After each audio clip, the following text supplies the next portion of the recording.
being on the Appropriations Committee, it's like we were told we got to have a clean CR and we got to have a short-term CR. That's what we passed. And so it goes over to the Senate, and if I ever try to make you think I know what's going on in the Senate, I'm probably not being truthful with you. But, so we're waiting on that still, and here we are at day 10 of a shutdown. And so, I don't know, I've been around long enough to where when I first started, I voted for 3 shutdowns way back. And the reason that I have said pretty consistently, shutdowns don't accomplish a thing.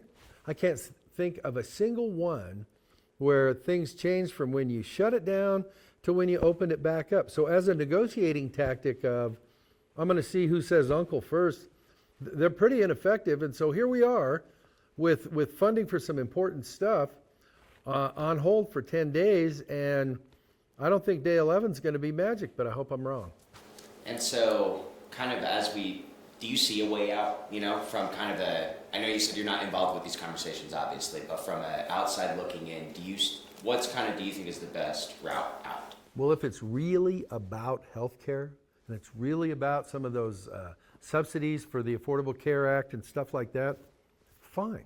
And I know that there's enrollment period coming up, so it's accurate to say, well, none of that stuff gets unfunded until the end of the year. We've got some time to work on it. But we do have some time to work on it. I just think that by putting it in a shutdown, you're like, well, this is really an emergency, white knuckles, and there we go. But it's like, listen, healthcare needs a lot of work. And by the way, if this serves as the impetus to go, we're focusing on that, listen, just real simple numbers, 30+% of federal government expenditures generally, is on healthcare. Defense is 13. Now, I'm not saying, but it's like at some point in time, we're going to have to decide, are we a health insurance company with the Department of Defense attached or what?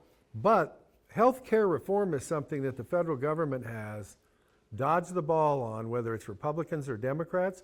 And it's like, okay, if you're worried about affordability, then instead of just saying, keep subsidizing this stuff, let's get together and talk about what the true drivers of cost are. Instead of, well, we got a shutdown here, we're going to see who blinks first. I don't think that solves anything.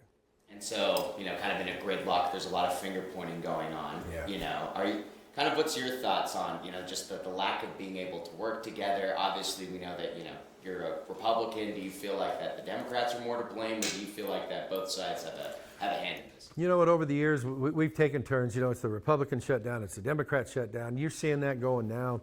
The discouraging thing for me is we need some reform in healthcare. And since the federal government's such a big player, they're obviously they've got one of the major seats at the table. To try to uber politicize it isn't solving any of the healthcare cost issues. I also think, I mean, let's face it, I'm not an expert on New York either, but you got Senator Schumer and you got Minority Leader Jeffries, and it's like, New York obviously has different politics than Reno, Nevada, or, San Jose, California, or wherever. This deal of saying, I want to deliver for my political base, whether it's Republicans or Democrats, is like, that isn't going to solve the problem. As long as those are the drivers, I don't know, I think the record for a shutdown is 35 days. As long as those are the drivers, that's not going to end well for anybody. And so, let's look at the impacts now here in Nevada. I think we have more than 22,000 federal employees. Kind of, where do you think the impacts are lying the greatest currently right now in day 10 of the shutdown for our state? Well, depending on what pay scale you're on, some of them are not till the federal government pays in reverse. So some of those days, that the day of reckoning isn't until the payday on November 1st. Others are yesterday, I think. A whole bunch are the 15th. And so it's like, hey, listen, these people being paid or not being paid is relevant for nothing in terms of what your political goals are, whether it's the status quo or throwing a whole bunch of money back in that was taken out during the reconciliation process. So when you say, what are the impacts like? Is it fair to a National Guards person? Is it fair to a federal employee? Is it fair to a Marine family and Army? It's like none of this should even be connected. You know, the one bill, everybody says, well, we should pass a bill to pay the troops. And then you got people on both sides saying yeah and no. The one bill that we probably ought to pass is to say, this deal of Anti-Deficiency Act and using whether or not the budget authorities there can't be used for a shutdown anymore. They don't accomplish anything except disruption, and we all look like idiots.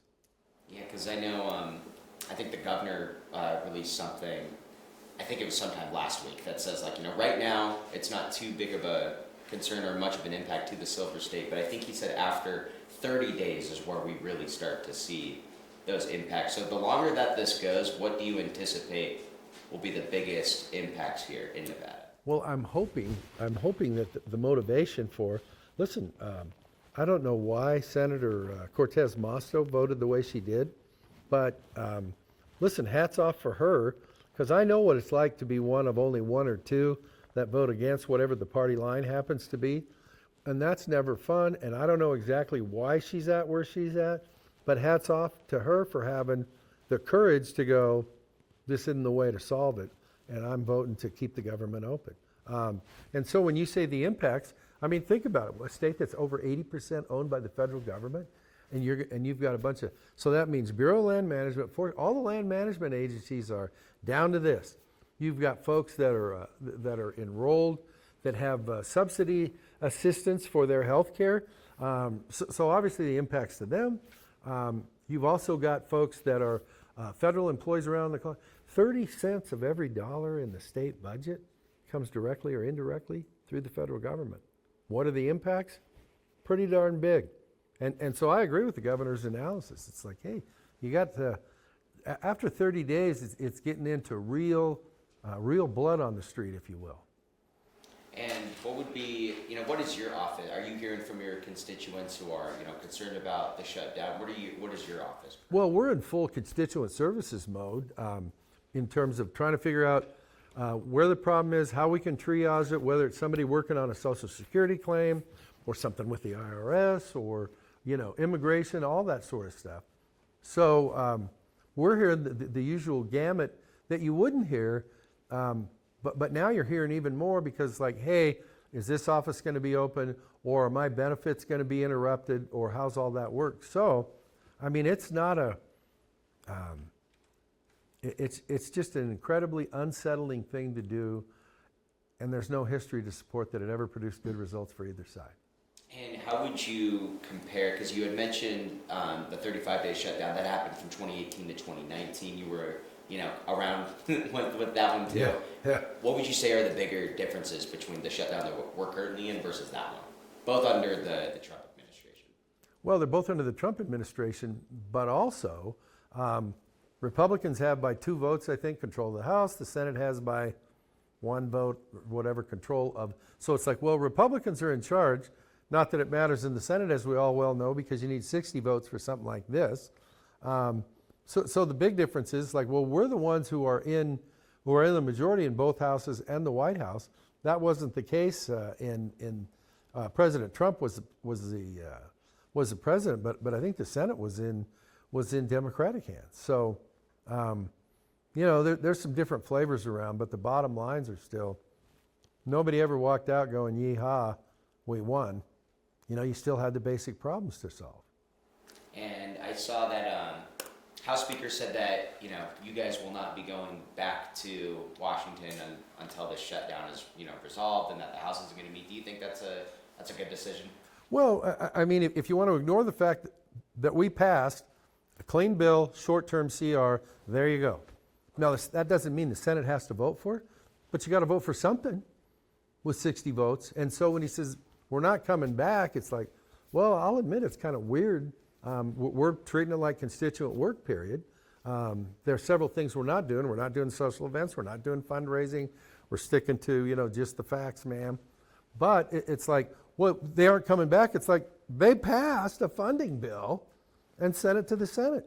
Now, when the Senate says we got a better mousetrap and here it is, then we'll come back. But right now it's like, you know, what are you doing? Crossing your fingers? Or as is the case sometimes where you got a bunch of people hanging around waiting, in our case, waiting for the Senate to send something back. It's like, well, let's see how many people can say really stupid things that they wish they could take back. You know, it's like there is a bill out there that has passed the House, and that is the House, not the Senate. And then, so just to kind of break it down for our viewers, if that bill were to get renegotiated and changes were to happen in the Senate, it'd have to go back to you guys. We'll be there. Right. They tell me it's going to be there tomorrow, I'll be there. And so another thing too that, you know, I know both Senators Rosen and Masto said that they were going to donate their salaries during the shutdown period because federal employees aren't being paid. Or do you plan on doing the same thing? Yeah, but we're going to take a look at who is doing the best to minimize the impact on federal workers and the troops. So maybe that's the food bank, maybe that's if the National Guard's got something. So we're in the process of looking at all that. We've got till the end of the month to figure that out. But it's not, I'm going to go without my, I don't know if they said they would donate it back, but they wouldn't take it. Constitutionally, you get paid. The question is, what do you do with the money? Well, I think rather than making a political statement, if you want to help people who are disenfranchised by all this, you look at what the best ways are to help Nevadans and Nevada troopers. And if I'm not mistaken, probably a good chunk of our federal employees, I think you mentioned BLM and Forest Service, right? Probably makes up a good majority, right? Yeah. So let's see here. Just a clarification kind of for myself. If you're a federal employee, I know that there's been some things going around out there. Those employees do get back pay, or does it depend based on different? Or We passed a law after one of the shutdowns saying everybody gets paid during the shutdown period, which is why, I mean, my office, both here in Reno and in DC, stayed open during all of COVID. And I've designated everyone, as I always have, as critical employees. So you're going to get paid. The question is, that doesn't really help when it's like, so you're going to call my mortgage company and say, hey, I'm good for it. As soon as they pay me, you know, the inconvenience is off the charts. So yeah, they get paid. But when you start missing checks, even though it's like we're good for it, it's like that's not a good way to treat people who are not part of the problem.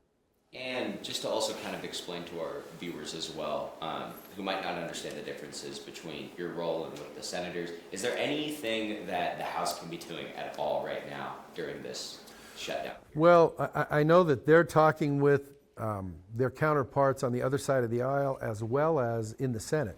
And so I don't think there's much publicity around that. But it's like what we're doing is making sure we're trying to minimize the effects of the shutdown. You call our office, you don't get a recording that says, federal government's shut down, have a nice day, call us back when they're open. Talk to a live, warm body. We're still doing that intake. What's the problem? How can we solve it? Blah, blah, blah, that sort of stuff. So that's what we're concentrating on. And have you been having regular conversations with Rosen and Cortez Masto throughout this period? Nope.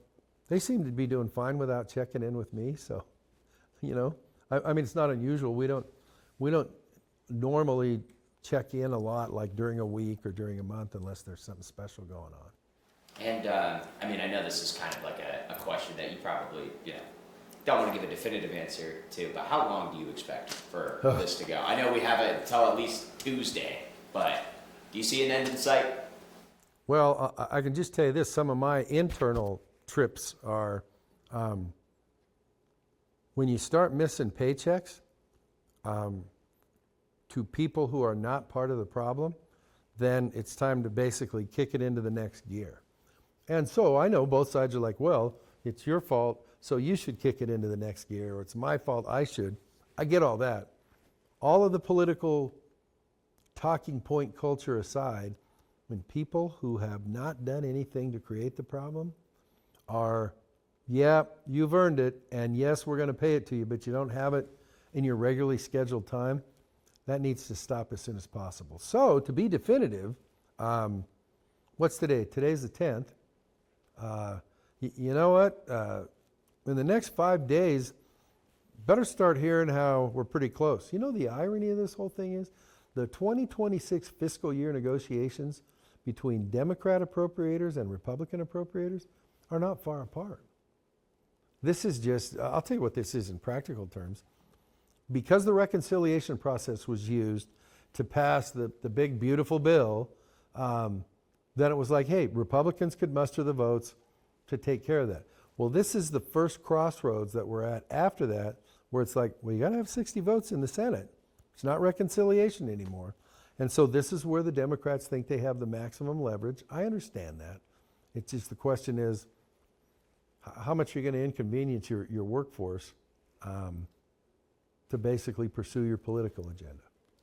And I know that the White House, I think a couple minutes before you walked in, said that they were going to start doing mass firings to try and put pressure on Democratic lawmakers. Do you buy that, or do you think it's kind of a bluff? Well, let me tell you what, bluff is certainly a possibility on the art of the deal.